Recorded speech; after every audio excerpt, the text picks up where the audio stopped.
Bangladesh is a densely populated country, and it gives a wonderful environment for this virus to transmit easily.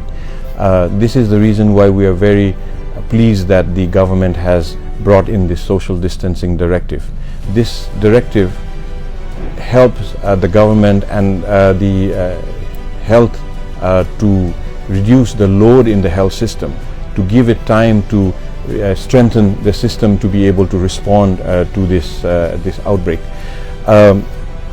But physical distancing is not the only way to go with it. Physical distancing absolutely helps as a preventive measures, but there are other areas that we need to concentrate and strengthen.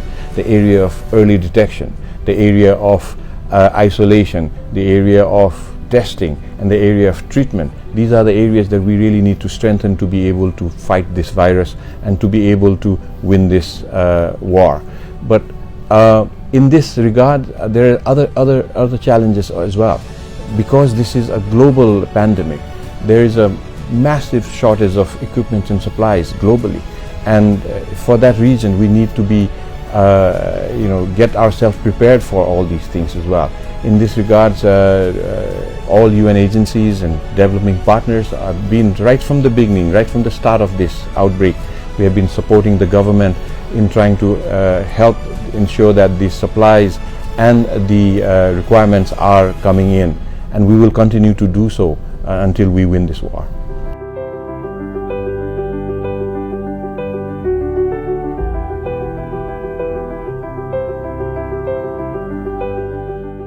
These social distancing directives have gone throughout nationally, including Cox's Bazar, and it has been practiced in the Rohingya camps as well. And this has been one really good measure that has helped that the case not coming in those camps yet. And beside that, the government has taken other steps in these ones, which the agencies who are working there has been part of, is trying to reduce the footprint in Cox's Bazar or in the camp itself. There has been now restrictions, have shut down or slowed down other activities that are there that are non-essential activities. Only the essential activities are being done there, so that the possibility of transmission going in there is less. Also, since early stage, the efforts has been put in a lot by the international agencies on preparation for preventive measures as well as response. So these things are already being done. There's already quarantine space being made, people being trained, health workers being trained, and communications being given to the Rohingyas for the awareness and how to respond when this finally comes in, and how to protect themselves, practicing all the preventive on respiratory hygiene.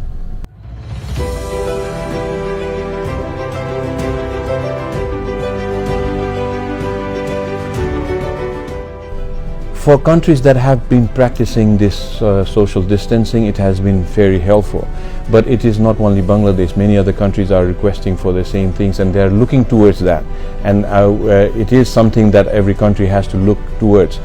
But at the same time, we have to ensure that when we do that, when we slowly start opening the lockdowns, we need to make sure that this does not resurge again. So for that, we have to ensure that we have good, appropriate health measures already in place.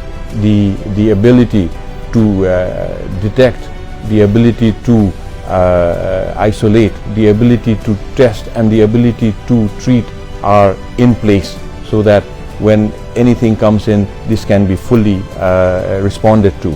When we are in a more comfortable areas of health and feel more secured by what our abilities are, I think then country can slowly start thinking, because there are so many other factors that the country is suffering in this time of crisis.